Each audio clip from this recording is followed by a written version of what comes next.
The Galactic Academy's xenoarchaeology lecture hall hummed with the usual pre-class chatter, a symphony of clicks, whistles, and modulated frequencies that would have been cacophonous to untrained ears.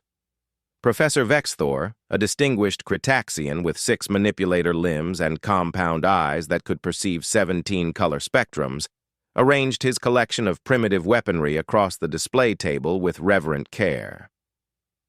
"Today," he announced, his translator rendering his chittering voice into smooth standard, "we examine the martial implements of pre-spacefaring civilizations. These artifacts represent the violent histories our species left behind when we ascended to the stars."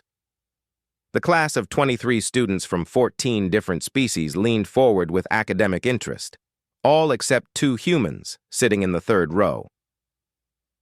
Grayson nudged Elise with his elbow, his eyes already fixed on the collection. 5 credits says half of those are replicas. Elise smirked, her dark eyes scanning the weapons. "I'm not taking that bet. That sword doesn't even have a tang." Professor Vexthor selected the first weapon, a curved blade with an ornate handle encrusted with what appeared to be precious stones. "This masterwork comes from the warrior culture of Thex Prime. Notice the perfect weight distribution, designed for their 3-fingered grip." "Uncomfortable to hold," Grayson muttered, just loud enough to be heard. The professor's eye stalks swiveled toward him. "I beg your pardon, Cadet Grayson?" Grayson straightened in his seat, realizing he'd been louder than intended. "Sorry, Professor, it's just... that grip angle looks like it would give you wrist strain after about 5 minutes of use. And those gems on the handle? They dig right into your palm during any kind of sustained combat." A ripple of confusion passed through the classroom. Professor Vexthor's mandibles clicked in what might have been annoyance. "This is a ceremonial piece, Cadet. It was never meant for extended—" "Then why are the edges sharpened?" Elise interjected, standing to get a better look. "And there's wear on the grip beneath those stones. Someone actually used this thing." She paused, tilting her head. "Probably not very well, though. You're right, Gray. That weight distribution is all wrong for the handle length." The professor's chromatophores flickered through several colors that the translation software struggled to interpret. "Perhaps you would like to teach the class, Cadet Elise? I mean, if you want me to," she replied with a shrug that sent another wave of bewilderment through the alien students. Grayson suppressed a grin. Humans had that effect. Their casual relationship with violence often unsettled species who'd left their warlike pasts behind millennia ago. Professor Vexthor selected another weapon, clearly attempting to regain control of his lecture. "This spear comes from the Plains Warriors of Deneb 7th. The shaft is made from compressed carbon fiber, and the point—" "That would snap on first impact," Grayson interrupted. He stood and approached the table, his movement causing several students to instinctively edge away. "See how thin the shaft is right before the point? That's a structural weakness. One good thrust against armor or bone, and you'd be left holding a stick."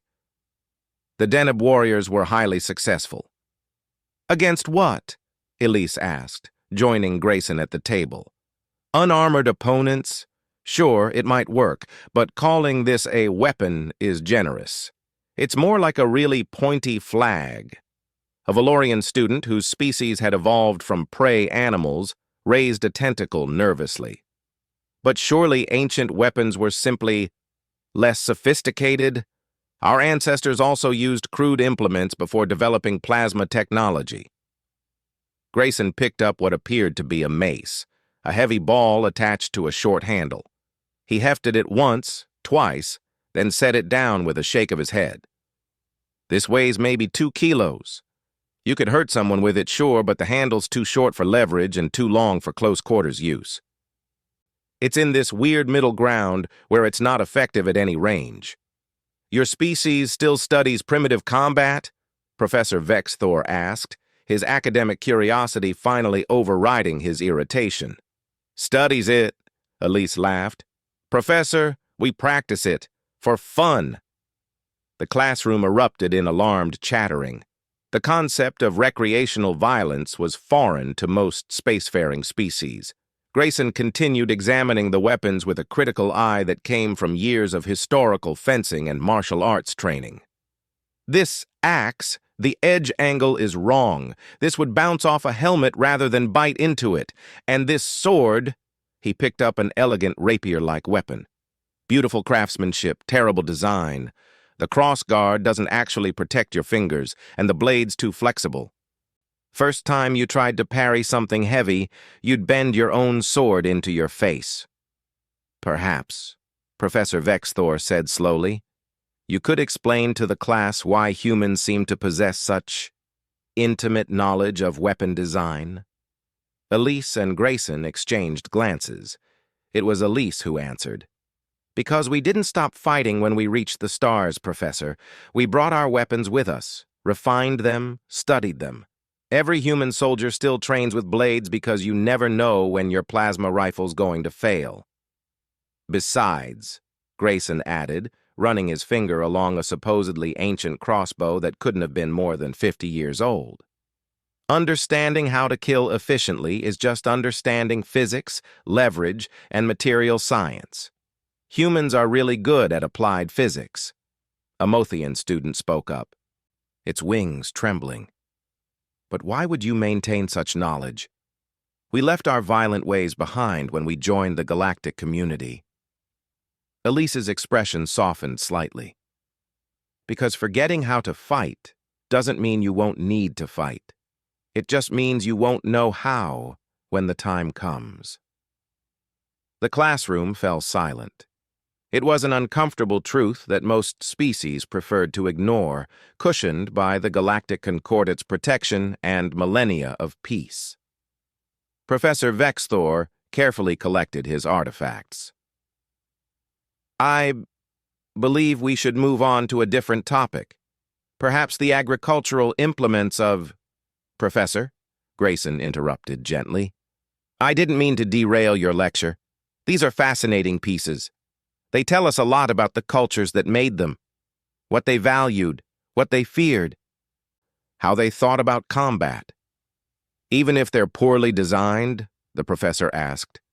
"Especially because they're poorly designed," Elise replied. "It means those cultures didn't live under constant threat. They could afford ornamental weapons, ceremonial pieces. That's actually beautiful in its way." The professor's chromatophores shifted to a warm amber, appreciation the humans had learned. "An interesting perspective. Perhaps there is value in having humans in xenoarchaeology after all." As the class concluded and students filed out, several aliens gave the two humans a wide berth. Grayson noticed and sighed. "We did it again, didn't we?" Elise grinned. "Yep. But hey, at least now they know not to trust museum replicas." "Think the professor learned his lesson?" "Doubt it. But maybe next time he'll consult a human before declaring something a masterwork of ancient warfare." They walked out together, leaving behind a collection of weapons that looked far less impressive than they had at the start of class, and a room full of aliens with a new, somewhat terrifying appreciation for humanity's casual expertise in the art of violence.